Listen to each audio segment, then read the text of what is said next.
conociendo el fin de los tiempos.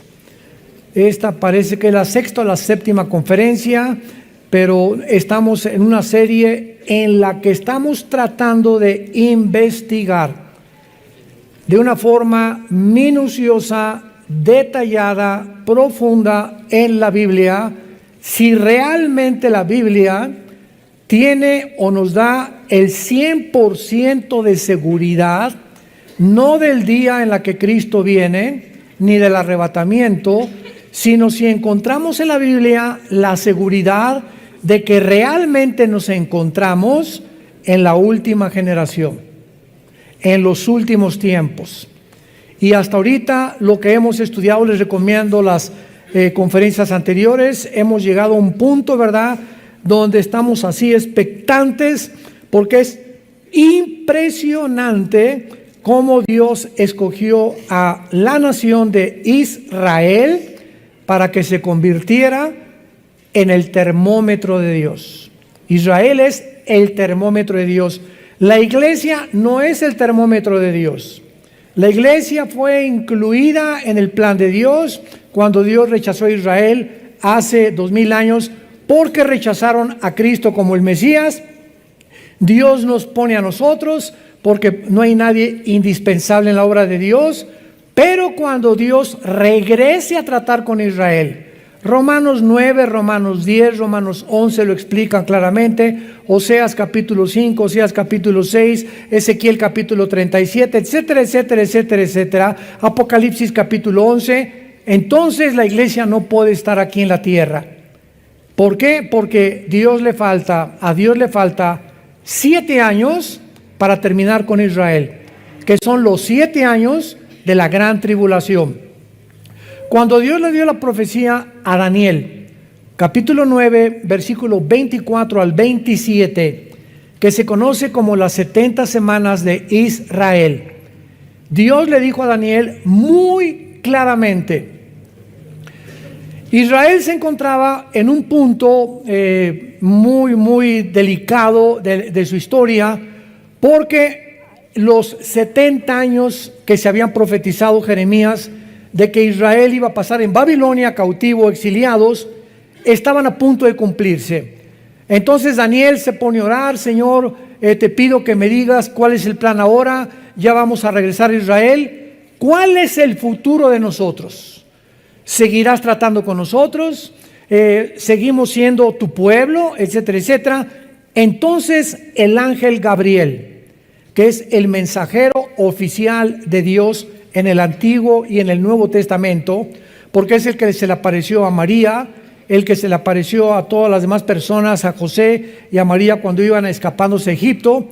Gabriel le dice a Daniel, 70 semanas están profetizadas o destinadas para, escuchemos con claridad, la ciudad de Jerusalén y el pueblo judío. Los judíos, como en las clases anteriores hemos visto, tenían semanas de 7 días y tenían semanas de años. En otras palabras, dice el Salmo 90, 1 Pedro capítulo 3, que para Dios un día es como 1000 años y 1000 años como un día. Si nosotros calculamos que de Adán a nuestros días han transcurrido aproximadamente 6000 años, nos encontramos así, de que venga el Señor por nosotros. De Adán a Abraham hubo casi 2000 años. De Abraham a Cristo otros 2000 años. Y de Cristo a nuestros días llevamos 2000 años aproximadamente. Aunque estos periodos de tiempo, cuando se cambió el calendario lunar de los judíos de 360 días al calendario solar por el Papa Gregorio en los primeros siglos de la era cristiana, tenemos un calendario diferente al bíblico, porque el bíblico es de 360 días, es el lunar. Ellos rigen el calendario de acuerdo a la luna, no al sol, nosotros al sol. Y nuestro calendario se le aumentaron 5 días, minutos y segundos. 365 días. Muy bien. Pero aún tomando en cuenta todos estos días que se aumentaron al calendario, más los años bisiestos, etcétera, etcétera, nos encontramos verdaderamente en el borde, ¿verdad?, en la orillita ya de que la consumación del plan de Dios para su iglesia llegue a su término. En cualquier momento, millones de seres humanos desapareceremos de este planeta. Mientras viene este evento, el diablo, el Satanás, que tiene control sobre la materia, sobre la energía, y esto nos lo revela la Biblia, el poder impresionante de la materia, de las neuronas, del cuerpo humano, de los genes que tienen los demonios, que están avanzadísimos a nuestra genética, a la neurología, etcétera, etcétera. El mundo tiene que comenzar a entender que cuando desaparezcamos millones de personas, ¿qué van a contestar los científicos ateos? O los secularistas o los mundanos. Se los llevaron los ovnis. Increíble. El Vaticano tiene una oficina para la investigación de los ovnis y el Papa Francisco declaró que si venían, a lo mejor la muerte de Cristo los iba a perdonar también. Cuando, discúlpeme, ¿verdad?, pero la teología nos muestra que la redención de nosotros se debió a una maldición hace 6,000 años en un huerto del Edén. Y que Jesús tuvo que hizo hombre y hacerse carne para romper esa maldición, porque solo Dios la podía romper. Entonces, si hay extraterrestres, como dicen los marcianos, lo que sea, la redención de Jesús no se podría aplicar a ellos. Esto es una barbaridad teológica. Número 2, las Naciones Unidas tienen una oficina ahí dirigida por una mujer de la India, una hindú, que está investigando por órdenes del Consejo de Seguridad a los objetos voladores no identificados. Y en el estado de Colorado, el Vaticano tiene un telescopio que es de los más grandes del mundo, y el telescopio se llama Lucifer, dedicado a buscar extraterrestres o hacer contacto posible con el mundo cósmico. ¿Qué dice la Biblia ante todas estas situaciones? Bueno, la Biblia es muy clara. La Biblia dice que efectivamente hay extraterrestres, pero no son marcianos, ni jupiterianos, ni venusinos, ni plutonianos. Son ángeles caídos, entes espirituales, entidades espirituales que están poblando el universo cósmico y que están interesados en que nosotros creamos que realmente algún día alguien del espacio, y ese alguien ya vino hace 2,000 años, pero no lo reconocieron. Que venga alguien del espacio, ya no es Jesús, ahora quieren un extraterrestre para que venga a la Tierra y nos dé ideas, o tal vez que nos comunique buenos prospectos para acabar con la pobreza, erradicar con la injusticia, el problema climatológico, etcétera, etcétera. Y es increíble la burbuja de utopía, en la que el mundo se encuentra, ahora sí, con sueños, quién sabe de cuál fuman o de cuál se inyectan, para llegar a creer que algún día el mundo mejorará con la intervención de los ovnis. Entonces, estos ángeles caídos, como hace poco una persona me dijo que es especialista en ovnis, ¿por qué ustedes no creen en los ovnis los cristianos? Y le dije, claro que creemos en los ovnis. Hay documentos científicos, así como hay videos buenos, hay videos falsos, hay fotos, hay testigos de astronautas. Y los astronautas, la mayoría, son personas educadas, con una disciplina férrea, personas de un carácter científico en matemáticas, en astronomía, muy elevado, mucho más que nosotros, que han dado testimonio, que han pasado enfrente de ellos objetos voladores no identificados. Solamente hemos visto algo que pasó, que rompe la barrera del Mach 1, Mach 2 del sonido, y es lo único que podemos testificar. Es algo incomprensible y que la ciencia no puede todavía determinar. La Biblia nos revela que los ángeles caídos tienen el poder de materializar la energía. ¿Qué quiero decir? El diablo puede hacer que esto comience a levitarse, puede hacer que tú oigas sonidos de cadenas en el techo de tu casa, que tu televisor se prenda sin que nadie lo prenda, que las ventanas de tu casa se comiencen a doblar, que puedas comenzar a oír voces que te diga mata a esa persona, o envidia a esta persona, o tú no eres nada y te vas a morir y te queda muy poco de tiempo, nunca te vas a casar, te vas a sacar como Gutierritos, etcétera, etcétera. Y estamos influidos por voces que tú dices, ¿de dónde vienen estos pensamientos? Vienen de demonios. Por eso dice la Biblia, Romanos 12:2, que renovemos nuestra mente. Cuando en el capítulo 7 del Éxodo, Moisés llega ante el faraón y agarra la vara que traía como una prueba de que Dios era más grande que los brujos del faraón y la avienta al piso, y los brujos hechiceros de faraón hacen y repiten el milagro de que la vara, un objeto inanimado que es de madera, se convierta también en serpientes, con la única diferencia que la vara de Moisés se comió las varas de los hechiceros. Pero ¿qué nos quiere decir Dios con esto? Satanás tiene el poder de materializar la energía y hacer que algo recobre aparentemente vida. Entonces, esto es impresionante a la luz de lo que la gente trata de buscar a través del conocimiento científico. Entonces, ¿qué cosa es lo que estamos viendo en el cielo? Es real. Sin embargo, si lo quieres apuntar, los ovnis son la materialización de la energía satánica. La materialización de la energía satánica. Ellos pueden hacer aparecer un avión, un globo, pueden producirte visiones, pueden producirte lo que le llaman en Alcohólicos Anónimos el delirium tremens, que tienen los borrachos que ven objetos y ven monstruos y le llaman delirium tremens, que están tremendamente influidos por visiones o cosas que se les aparecen, que es real, son demonios. Entonces, esto que está pasando desde 1946, 2 años antes de que Israel se independizara como Estado soberano, comenzaron las apariciones de los ovnis que se han multiplicado hasta nuestros días.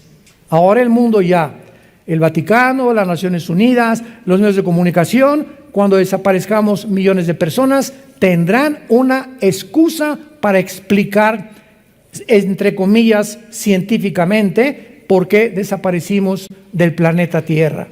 Se los llevaron los ovnis, se llevaron a los religiosos, a los que estaban en contra de todas estas cosas, y ahora sí comamos y bebamos, porque ya no tenemos ningún mandamiento más que nos quedamos nosotros proponer, hacer nuestra ética y nuestra moral. Y este mundo se dirige a una economía global, a un gobierno global, a un sistema militar global, que el anticristo lo va a cumplir, profetizado hace más de 2000 años. Todas estas profecías nos damos cuenta que desgraciadamente no cabe duda que es una de las preguntas más relevantes del cristianismo: ¿cuándo y cómo regresará Jesucristo? Sin embargo, el estudio de la escatología, santos de Dios, damas y caballeros, escato más allá, logos, conocimiento. La rama de la escatología trata con los acontecimientos de los últimos tiempos. Es una rama de la teología. Y desgraciadamente el estudio de la escatología ha sido muy pobre y ha dejado un vacío tan grande que ha dado una explosión de enseñanzas falsas. Entonces, por todos lados oyes, ¿cuándo viene Cristo? Pues yo creo que en el pretribulacionismo, no a la mitad de la tribulación, no al final de la tribulación, otros que ni el milenio existe, otros están enseñando que ni siquiera existe el rapto. Increíble, impresionante, que el rapto ni siquiera existe. Entonces, toda esta serie de enseñanzas, vemos que la sana doctrina ha sido reemplazada por mensajes que apelan a las emociones, y el discernimiento ha sido abandonado por experiencias místicas. El otro día tuve una entrevista en un programa de televisión y me preguntaron: ¿a quién recurro? Virgen del Cobre, de los Sagrados, la Macarena. Que por qué yo no creía en las manifestaciones del Espíritu Santo. No dije ninguna virgen. ¿A qué se refiere usted con las manifestaciones del Espíritu Santo? Si usted me dice que voy a creer que las personas se cagan al piso y que queden inconscientes, son experiencias místicas. Porque mi respuesta fue: claro que creo en las manifestaciones del Espíritu Santo, si no, no sería cristiano. Sin embargo, si usted le llama a eso, o comenzar como alambre eléctrico, decir que el Espíritu Santo la ha tocado, o que alguien se cae al suelo porque el Espíritu Santo, o alguien le sopla y se cae al suelo, en eso no lo creo. ¿Por qué? Contesté: porque detrás de cada cosa que hace Dios está su sabiduría. Y la pregunta que cabe aquí es la siguiente: ¿cuál sería el motivo de Dios para tumbarnos al suelo? ¿Querrá Dios que estemos paraditos o acostados y soñando? ¿Cuál sería el propósito de Dios? O sea, ¿es un circo? ¿O Dios, el Espíritu Santo realmente nos quiere tumbar? Ahora sí, el Espíritu Santo, que nadie se ponga atrás y que se descalabre. A ver, déjenlo, si es el Espíritu Santo, que no haya catchers y que no haya nadie que los cache. Si el Espíritu Santo no va a querer que escale una persona ni que se quede conmocionada con un trancazo en el mosaico o en el cemento. Estamos en un mundo tan engañoso, pero tan engañoso, que se comienza a propagar. Esto comenzó en los 90 del siglo pasado, con un predicador que ya escuché, parece que hasta se arrepintió, americano, que me reservo su nombre, y se quitaba el saco y órale, y tumbaba y todos para atrás.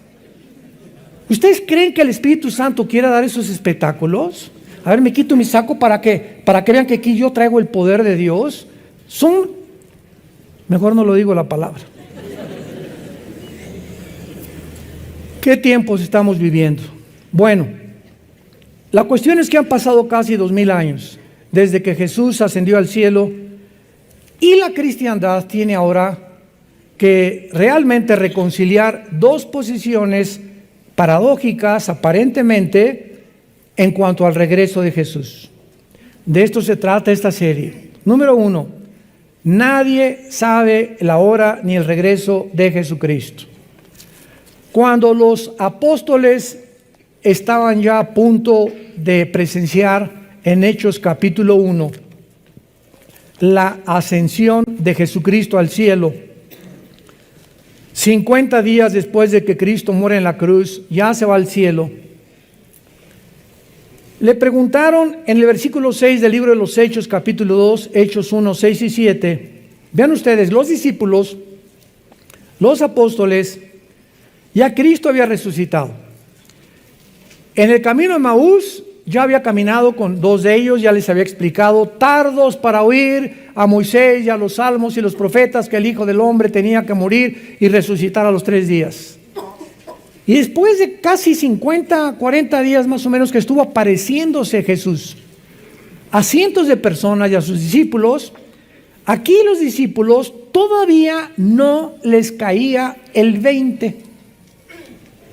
Todavía no estaba el Espíritu Santo en ellos, porque esto es antes de Pentecostés, y todavía tenían aquí zonas grises en el cerebro, y verdad que no era culpa de ellos, sino no llegaba el tiempo de la iluminación total, y le preguntaron a Jesús.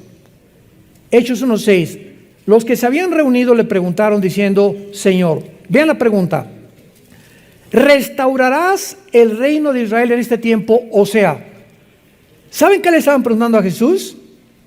Seguían creyendo que el Mesías tendría que restaurar Israel, porque la profecía decía que el Mesías vendría y acabaría con los romanos, y no entendieron que primero era la muerte y después la corona. Cristo tenía que morir primero y después tenía que resucitar. Estaban interesados en el reino de Israel. Ahora, también es lógico, porque a los gentiles, a nosotros, no se nos había predicado todavía el evangelio. Entonces ellos todavía no tenían conocimiento de la iglesia, que ya Jesús en los evangelios les había dicho: voy a edificar mi iglesia y las puertas del infierno no prevalecerán contra ella. Pero lo importante es la respuesta que les da Jesús. Versículo 7. Y les dijo, no les toca a ustedes saber los tiempos o las sazones que el Padre puso en su sola potestad. A los que les interese, apunta estas dos palabras que en el original griego se tradujeron al español tiempos o sazones. La palabra tiempos es la palabra cronos, C-H-R como suena, O-N-O-S. De ahí viene la palabra cronología. No les toca a ustedes saber la cronología. Y la palabra sazones es la palabra kairos, con K. Y esta palabra, los sazones, significa el tiempo específico. Se los voy a explicar. Nosotros tenemos un calendario. Yo ahorita, por ejemplo, ya comencé mi calendario para el año que entra. Enero, febrero, marzo, abril, y ahí voy apuntando las fechas, los compromisos, las responsabilidades, ¿verdad? Entonces, todo lo que está en este calendario es mi cronología. El tiempo que yo estoy dividiendo para que en el siglo XX, en el año 2020, yo pueda saber exactamente qué compromisos tengo con el doctor, por acá, por el viaje, lo que tú quieras, cumpleaños de mi familia, bla, bla, bla, bla. Ok, eso es la cronología. El tiempo completamente panorámico. Kairos es el día de tu cumpleaños. Es un día específico, es el día de la independencia, es el día del pastor, o es el día de la Biblia, o es el día, Navidad ahorita el 24 son kairos, o sea, son días específicos. Cristo dijo, no les voy a decir ni la cronología, ni el tiempo específico, o sea, el día en que mi hijo regresa. Y como no les voy a decir nada, recibirán poder cuando el Espíritu Santo venga sobre ustedes y me serán testigos. O sea, no se preocupen tanto por el tiempo, sino por hablar de mí. Ahorita en Navidad, si eres cristiano, te vas a parar en la cena de Navidad. Y ahí va a estar tu compadre, el que le dicen, ¿verdad?, el guajolote de Tlalnepantla, y tu comadre, y borrachos o familiares que tenemos, ¿verdad?, todos que no están en Cristo, etcétera, etcétera. Te vas a parar tú. Ahorita nos están llegando correos. ¿Qué digo? ¿Cómo que qué dices? Te vas a parar. Tengo una semana en Cristo. Con esa semana en Cristo, familiares, permítame un minuto. Quiero decirles que hace 2000 años un hombre murió en la cruz. Y nunca digan, el pastor dijo. La Biblia dice, no nos metan a nosotros. Porque aparte nos meten en problemas, ¿no? El pastor me dijo que te dejara, imagínate nada más. La Biblia dice que un hombre murió hace 2000 años, que fue crucificado, enterrado y resucitó a los 3 días. Es todo lo que tienes que decir. ¿Ya te lo memorizaste? Nada más. Y que cualquiera de ustedes ahorita en esta cena que quiera invitarlo a su corazón, Él entra a vivir en tu vida. Nada más. Porque la palabra en la cruz es locura a los que se pierden, 1 Corintios 1. Y estas poquitas palabras, pero tienes que mencionar, fue crucificado, fue enterrado y fue resucitado. 1 Corintios 15, el 1 al 4. Este es el Evangelio. Si tú te paras en Navidad, peace and love. Dios los ama a todos. Dios es bueno. Y Dios quiere lo mejor para todos ustedes, bendiciones. ¿No quieren aceptar a Jesús? Nadie va a entender lo que les dijiste. ¿Cuál Jesús? Yo tengo un familiar que se llama Jesús. Una señora me dijo, yo también creo a Jesús. Le dije, ¿el de la Biblia? Si usted cree Jesús de la Biblia, usted sigue al Jesús de la Biblia. Pero el Jesús que usted está me diciendo, 1 Corintios 11, del 3 al 4, dice, si alguno recibe a otro Jesús que no es el de la Biblia, o otro espíritu, no es realmente de Dios. Vean qué sutil está esta cosa. Yo creo en Dios. Pregúntale, ¿en cuál? Los hindúes tienen 6 millones.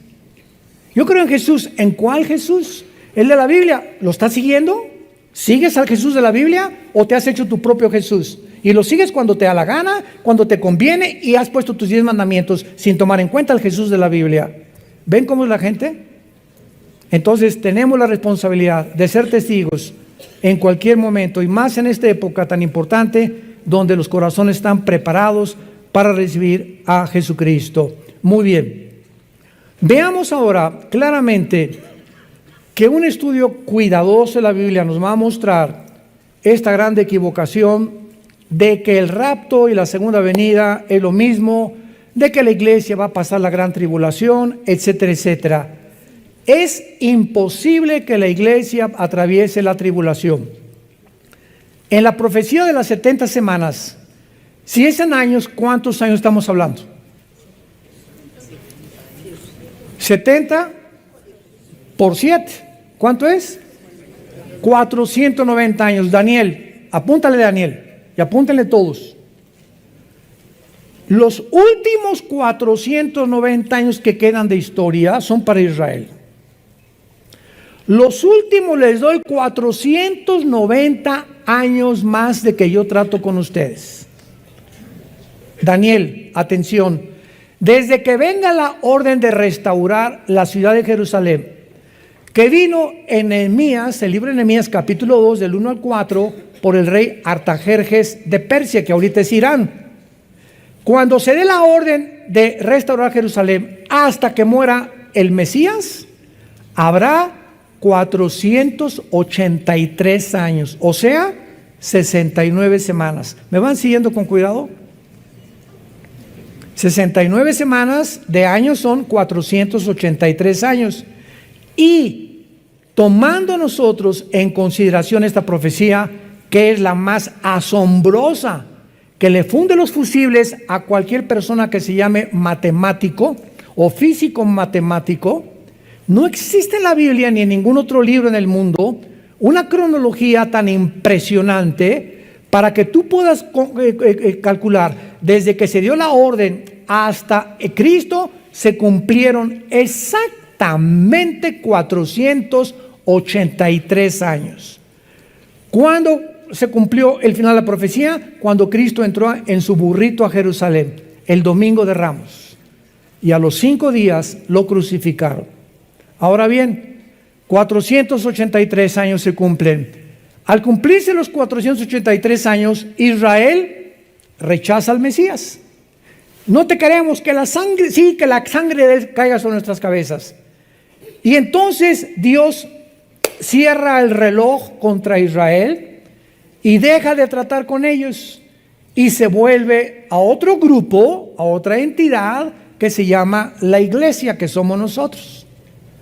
Entonces, cuando los judíos, Cristo fue judío, Abraham, Isaac y Jacob fueron judíos, Judá, de donde vino Cristo, era judío, los primeros cristianos eran judíos, y los judíos fundan la iglesia.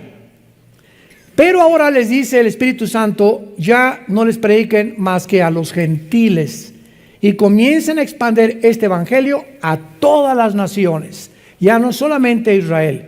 A Israel, dice Dios, ahí lo dejo, guardadito, sentados en la banca, y no van a jugar mañana contra el América. Cuando un jugador lo pone en la banca, no significa que está descalificado, simplemente lo tiene el entrenador ahí guardado para meterlo al minuto 30, al 40, de acuerdo a la consideración física del coach y de su estrategia. Entonces así Dios ha puesto en la banca a Israel, y en el tiempo de Dios los va a meter al juego cuando nosotros seamos sacados ya de aquí. Por eso es imposible que la iglesia esté en la tribulación. Ahora bien, de 483, ¿cuánto falta para 490? 7 años. Estos 7 años son los 7 años de la tribulación, que no es para la iglesia. Gabriel le dijo, son para Jerusalén y para los santos. Entonces Dios tiene que en estos 7 años sacarnos a nosotros y terminar el calendario de Israel.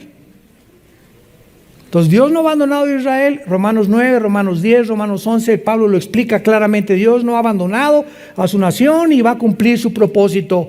Pero ¿cuándo va a ser esto? Cuando la iglesia ya no esté en el mundo.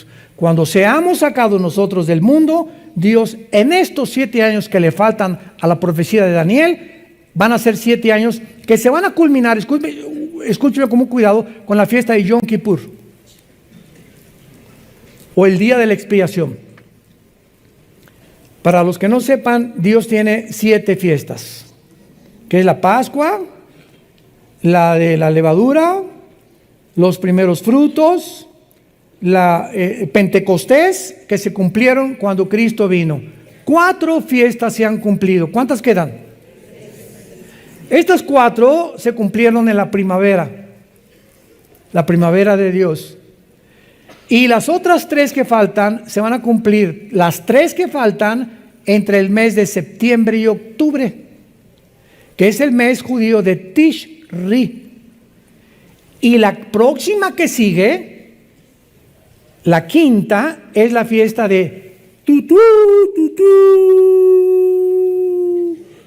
Rosh Hashanah, la fiesta de las trompetas.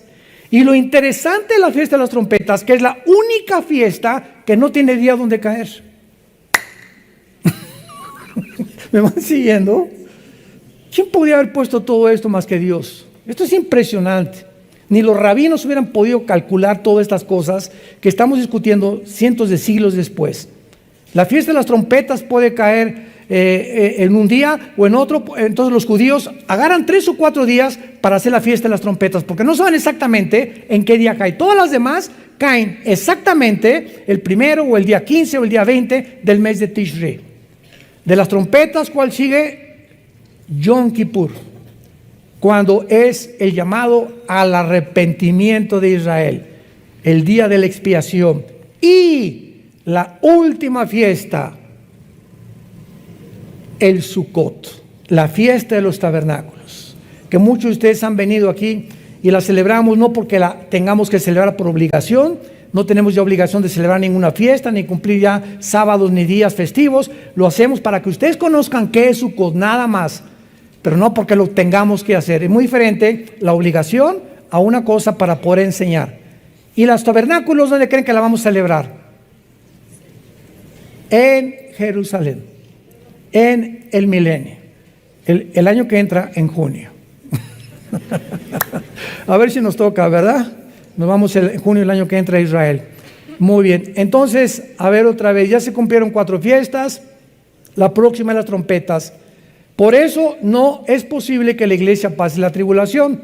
Las trompetas, los judíos la asocian precisamente, los judíos mesiánicos, con Rosh Hashanah o con la fiesta de las trompetas, porque primera de Corintios 15, 51 al 53, dice, se tocará la trompeta final. Muchos, ¿verdad?, por no conocer la escatología, la relacionan con las trompetas del Apocalipsis. Por el amor de Dios, las trompetas del Apocalipsis son de juicio. Esta es tutú, vámonos a casa. Juímonos, decían en mi rancho. Bueno, espero que ya estén más o menos ubicados. Vamos a entrar de lleno a este estudio. Esta fue la introducción.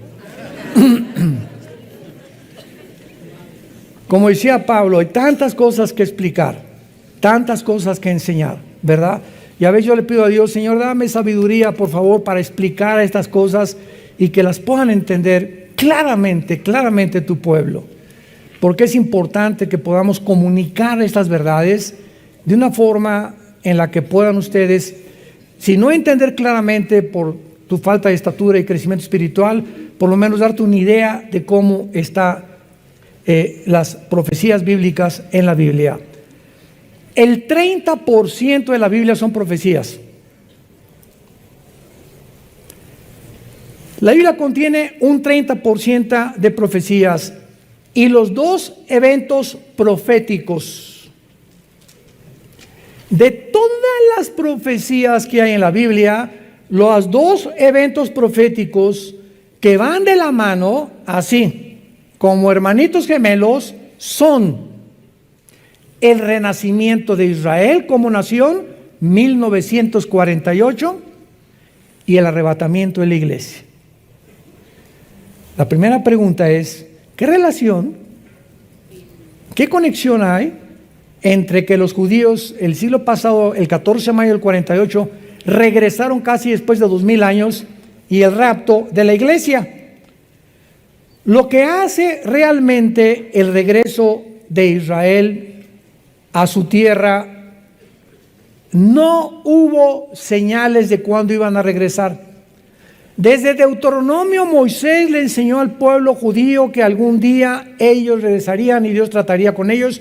No existe en la Biblia ninguna fecha cuando ellos iban a regresar después de que fueron expulsados por segunda vez, el año 130 después de Cristo, por los romanos. Entonces, lo que hace el regreso a Israel, un evento sin señales, es que este renacimiento fue un milagro. ¿Qué es un milagro? Se define como algo que desafía lo natural o la capacidad de comprensión humana. Eso es lo que es un milagro. No se sabía, para concluir, cuándo y cómo iba Israel a regresar. Y después de 2 guerras mundiales, la Primera Guerra Mundial, vean lo que se encuentra detrás de los eventos de la historia. Dios es el Dios de la historia. La Primera Guerra Mundial prepara la tierra para que los judíos regresen. Y la Segunda Guerra Mundial prepara a los judíos para regresar a su tierra. Se necesitaron, en otras palabras, 2 guerras mundiales para un evento que se tenía que cumplir en 1948. Ahora, ¿por qué se necesitaron estas 2 guerras mundiales? Bueno, hasta 1923, después de la Primera Guerra Mundial, el Imperio Otomano Turco controlaba el Medio Oriente.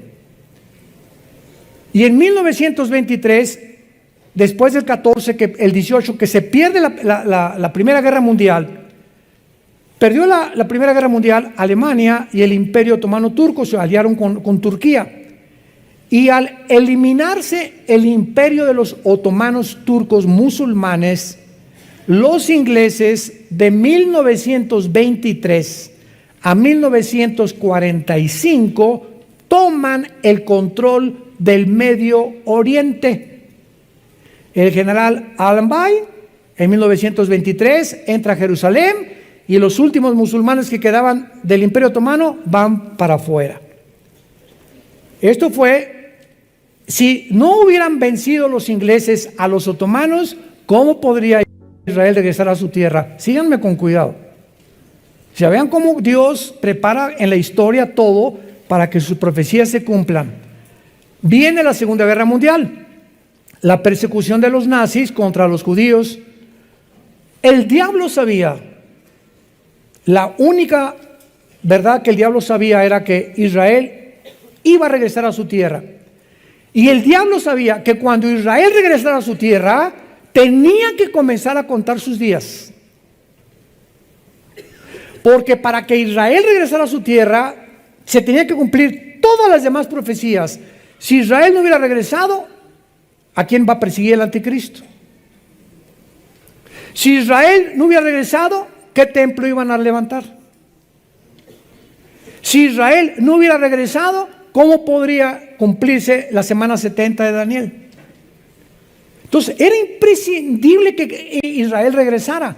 Y los nazis propiciaron que el mundo se apiadara y tuviera misericordia. En aquel tiempo era la Liga de las Naciones. Votaron, creo, 23 contra 12 votos, que por fin los judíos les permitieran regresar a su tierra casi después de 2000 años. Señores historiadores que nos están escuchando y señores sociólogos que nos escuchan, el regreso de Israel a su tierra es el milagro más grande de cualquier nación en toda la historia de la humanidad. No ha habido un milagro semejante donde una nación, ya no después de casi 2000 años, sino después de una sola generación, que es aproximadamente 80 años, regresar a su tierra con su religión, con su cultura, con su estado y con su idioma. No pudieron las naciones absorberlos. Los franceses no les cambiaron su idioma, ni los ingleses, ni los italianos, ni los mexicanos, ni... Nosotros vamos a Texas, o nuestros paisanos que ya se han ido, ya no quieren hablar español. En casi una generación, 80, 100 años. Porque quieren, y esto es un fenómeno normal de la sociología, se quieren adoptar a la cultura. Y mi esposo y yo tenemos cantidad, ¿verdad? Tenemos un paisano jardinero que va cada 15 días a la casa de ustedes a cortarnos ahí el pastito de la casa y le preguntamos, ¿verdad? Oye, y el español ustedes saben que hablan o mencionan, le llaman mocho, ¿verdad? O sea, no es realmente un castellano. Y vienen sus hijos a ayudarlo a cortar el pasto y hablo con ellos y me hablan en inglés. Y le digo, ¿por qué no quieres hablar español? Y me dice, papá, es que a la escuela les da vergüenza. Quieren ya desde niños ser aceptados como norteamericanos para no ser marginados ni rechazados por el racismo que existe todavía. Y estos señores judíos, 2000 años, damas y caballeros, y regresan hablando hebreo. Cada niño que nacía, va, este es nuestro idioma, esto es nuestro idioma, esto es nuestro idioma, esto es nuestro idioma. Es un milagro porque nunca jamás se volvió a dar en la historia ni se ha dado de la humanidad. ¿Van ustedes entendiendo por qué es tan significativo, tan importante el regreso de Israel en 1948 en la relación con las profecías bíblicas? Ahora, muy bien, esto es lo que hace este renacimiento nacional, no espiritual. Espiritual será cuando después de la tribulación se conviertan, Romanos 11, 25, 26, y todo Israel será salvo. Los que crean en el Mesías, desde luego, hasta que Cristo venga. Y ya podrán, creyendo en el Mesías, entrar al milenio junto con todos nosotros, que regresaremos con Cristo en su segunda venida. Muy bien, esto es lo que hace milagroso este regreso. Ninguna nación ha podido jamás en la historia regresar a su tierra después de haber sido dispersada nada más por más de una generación. Nada como esto ha sucedido en la historia del mundo. Veamos rápidamente esta verdad profetizada en el libro de Amós, en el Antiguo Testamento. Amós capítulo 9,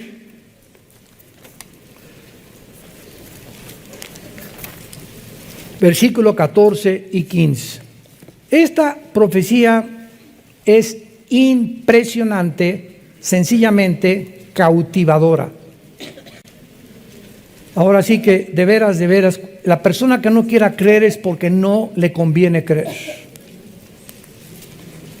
La persona que esté buscando evidencias de que la Biblia es la palabra de Dios o de que Dios existe, estas profecías le funden los fusibles a cualquiera. Voy a leerles una profecía que fue escrita hace 2600 años. ¿Cuánto? ¿Por Walter Mercado? ¿Por Nostradamus? ¿Por los astrólogos? ¿Por los profetas hebreos? Vean lo que dice Amós 9, 14 y 15. Y traeré del cautiverio a mi pueblo Israel. Edificarán las ciudades asoladas, número 1, las habitarán, plantarán viñas y beberán el vino de ellas, harán huertos y comerán el fruto de ellos, pues los plantaré sobre su tierra y nunca más serán arrancados de su tierra que yo les di, ha dicho Jehová Dios tuyo. Pongan los que les interese y trajeron su Biblia y no el periódico. Pon ahí junto a ese versículo 14 de mayo de 1948 se cumplió esta profecía. Traeré del cautiverio a mi pueblo Israel. Número 2. Esta profecía dice, todo esto es insólito, que cuando ellos regresaran iban a edificar e iban a plantar viñas. Cuando los judíos regresaron en 1948, el día 14 de mayo, y nombraron a David Ben Gurión, el primer ministro de Israel, estaba Israel, toda la tierra de Israel, seca, sin flores ni árboles, no había nada. Para 1950 al 52, en casi 4, 5, 6 años de que regresaron, plantaron más de 6 millones de olivos. En una de las obras de la ingeniería hidráulica más portentosa desde una de las séptimas maravillas del mundo, que fueron los jardines colgantes de Nabucodonosor en Babilonia. Una de las séptimas maravillas del mundo fueron los jardines de Babilonia, que todavía cuando vivía Saddam Hussein dijo: le doy $1 millón al que pueda imitar los jardines de Babilonia en Irak. Nadie lo pudo lograr. Y nadie entiende cómo los judíos hayan podido. Tú vas ahorita a Israel y tiene más de 16 millones de árboles. Los que hemos viajado a Israel, siempre llegamos a Tel Aviv, ya sea de Roma, de París o de cualquier lugar del mundo, México, donde tú le quieras ver. Pero cuando estamos en Israel, o vamos a Jordania, o vas a Egipto y vuelas y pasas así por el avión, ves Jordania seca, seca, seca, seca. Egipto seco, seco, seco. Líbano seco, seco, seco. Siria, Siria seca, seca, seca. Y llegas y haz de cuenta que llegas a un jardín. Y es exactamente para compararte cuando cruzas de Texas a México. Cuando volamos mi esposa y yo a Texas, seco, seco, seco, seco, seco. Y ya entras a Texas, o a Arizona, o a California, o a cualquier estado, todo verde en Estados Unidos. ¿Por qué? ¿Por qué esa grande diferencia? Todo ordenado, todo se respetan a la autoridad, etcétera, etcétera. ¿Qué es lo que hace estas culturas diferentes unas de otras? La Biblia. La Biblia. Resulta que Estados Unidos, en 1625, cuando llegaron los peregrinos huyendo de la persecución del Vaticano a Inglaterra, y llegaron a Estados Unidos, al estado de Virginia, a Rhode Island, 1625, con este libro. Y fundaron Estados Unidos con este libro. Y cuando llegaron a nosotros a colonizarnos y a conquistar México, llegaron los españoles con Fray Bartolomé de las Casas, con religión, se juntan con los indígenas y los aztecas y se vuelve un sincretismo entre religión y brujería. Y ahora tenemos eso. Tú entras a cualquier iglesia y hay gárgolas por todos lados, incienso y esto y misticismo y por acá y por allá. Me acuerdo que había una bruja llamada Doña Pachita, tu madrina.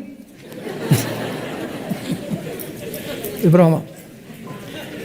Y me acuerdo que mi hermano Alejandro, ¿verdad? Él fue el que me vio a Cristo, es el director del ITI. Mi hermano Alejandro fue hippie, traía su pelo hasta acá y peace and love, ya saben cómo era la época de los 60, 70, ¿no? Y él me dice que fueron a ver a Doña Pachita, allá a Oaxaca, y a probar los hongos alucinantes. Mi hermano, gracias a Dios, que quedó bien, normal después de todo. Lo salvó Cristo, ¿verdad? Y restauró su mente y todo. Pero me platicaba, ¿verdad?, que cuando experimentaron con estos hongos alucinantes, una de las cosas que la Pachita tenía a San Juan Bautista, tenía a Cristo, tenía vírgenes, tenía a Nostradamus, tenía a todos. O sea, dentro de la brujería tienen sus vírgenes, tienen esto, tienen el otro, pero también tienen a sus brujos y a sus chamanes. Entonces, ¿cómo puedes reconciliar la mezcla del ocultismo con la luz? Ahorita comienza ya a despejar tu mente y a darte cuenta que esto es incongruente, pero que por resultado de la ignorancia de este libro, pues las naciones caen en lo que la mayor parte han caído. Como se acuerdan del chiste que les conté ayer en el desayuno, el Día de Muertos en México. Llega la India María con su olla de mole y se sienta junto a su muertito. Y llega también la señora Pompidou con su ramo de arroz. India bruta, ¿cuándo crees que va a venir tu muertito a comerse el mole? Y le contesta la India María: cuando venga el suyo por las flores. Tanto ricos como pobres viven una ignorancia, un paganismo, ¿verdad? Que la Biblia nos quita las vendas y nos da la luz. y de saber que un cristiano no regresa nunca al panteón. Porque Jesús dijo que es la resurrección de la vida y no hay más que gusanos y huesos. Tu muertito no se va a comer el mole, ni tampoco las flores las va a oler. Pero eso lo hacemos cuando ignoramos qué se encuentra detrás de todo, las fiestas y las cosas que nosotros, por tradición, porque es una tradición nada más, hacerlo. Bueno, y finalmente, vemos aquí en esta profecía de Amós que estamos estudiando, para terminar, que plantan los judíos casi 6 millones, cumpliéndose el versículo 14, y en el versículo 15 culmina esta profecía, Amós 9:15, pues los plantaré sobre su tierra, y la promesa de Dios es que cuando regresaran en 1948 a su tierra, nadie los iba a volver a arrancar. A pesar de ser así una minoría, asombraría al mundo el sistema de defensa que iban a desarrollar, que hasta el siglo XXI Israel tiene los mejores pilotos del mundo, más que los MiG rusos y los F-35 que tienen ya los americanos y que los ingleses. No hay aviación como Israel ahorita. No hay tecnología en armas y en internet y en la cibernética como lo que han desarrollado los judíos. Llegaron los judíos el 14 de mayo a las 5:30 de la mañana del día 15 de mayo. Los atacaron 4 naciones árabes. Se fueron contra ellos. Vino 1952, 54, los volvieron a atacar. Y para terminar con la guerra milagrosa de los 6 días, del 1 al 6 de junio de 1967, donde se juntan todas las naciones árabes dirigidas por Gamal Abdel Nasser, el presidente de Egipto en aquel tiempo, reúne a los jerarcas de Jordania y a toda de Egipto, de Siria, de Irak. Exterminemos a los judíos, echémoslos al mar Mediterráneo. ¿Saben ustedes lo que pasó en la guerra de los 6 días? Ahorita somos como 2,000 personas en este auditorio. Dentro de las leyes de las probabilidades, señores matemáticos, si tuviéramos nosotros 100 rifles y nos rodeara ahorita un ejército de 1,000,000 de soldados, somos 2,000, ¿cuántas probabilidades tendríamos de salir vivos? 10 a la 12ª potencia. Imposible. Son las mismas probabilidades que tenían los judíos en comparación con su armamento, sus tanques y sus aviones, de salir vivos de esta guerra. El general Schwarzkopf compra su libro, su biografía, que fue un cadete de West Point y dirigió la invasión, no la invasión cuando sacaron a San José en 1990-91 de la guerra del Golfo Pérsico. El general Schwarzkopf dijo en su libro: yo soy un militar, tengo casi 80 años de edad, se murió hace algunos años. Nunca ni las falanges de Alejandro el Magno, ni Napoleón Bonaparte, ni los Pirineos de Aníbal, no conozco ningún ejército que haya podido sobrevivir, ni la estrategia que tuvieron los judíos, como la guerra de los 6 días. ¿Qué pasó? Al segundo día que se juntaron, un sargento israelí interceptó un mensaje de un sargento iraquí de la invasión. ¿Saben lo que hicieron los judíos? En el segundo día se subieron a 6 aviones. Se elevaron hacia el cielo y comenzaron a las 4:30 de la mañana del día tercero. Acabaron con toda la aviación de los egipcios. Se fueron sobre el aeropuerto de Jordania. Total que en el quinto día, los ejércitos enemigos no tenían un solo avión. Ellos controlaban el aire. Y controlando el aire, controlaron la tierra. Cuando controlamos la oración, controlamos lo de abajo. Todo tiene una relación con el mundo espiritual. Esto es asombroso. Son como las guerras de Josué, ilustran cosas espirituales del Nuevo Testamento. Bueno, total que ya los tanques arrasaron. En el 6º día, los judíos estaban en el Sinaí, Habían entrado a Egipto hasta el Sinaí. Habían conquistado las colinas de Golán. El año que entra las vamos a visitar cuando nos vamos al barco. Y habían conquistado la Franja de Gaza y el Banco Oriental en 6 días. ¿Saben por qué acabaron en 6 días? Porque el séptimo tenían que descansar. Hasta con eso. No hay coincidencias, de veras, esto es asombroso, ¿verdad? Este es el Israel de Dios.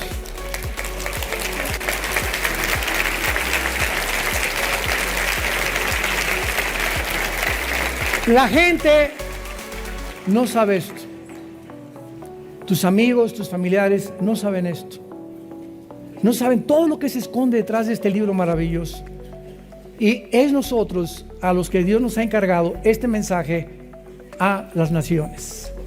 A iluminar las mentes de aquellas personas que han sido cegadas por el poder de Satanás, para que resplandezca la iluminación del conocimiento de Dios en la faz de Jesucristo, en el corazón de tus hijos, de tus familiares, de tus padres, que aún no tienen la salvación. Sé un testigo fiel hasta la muerte y permanece en la esperanza a la que Dios nos ha llamado a todos nosotros hasta el final, para nunca tener de qué avergonzarnos. Te damos gracias, Padre, por esta serie, Conociendo el fin de los tiempos.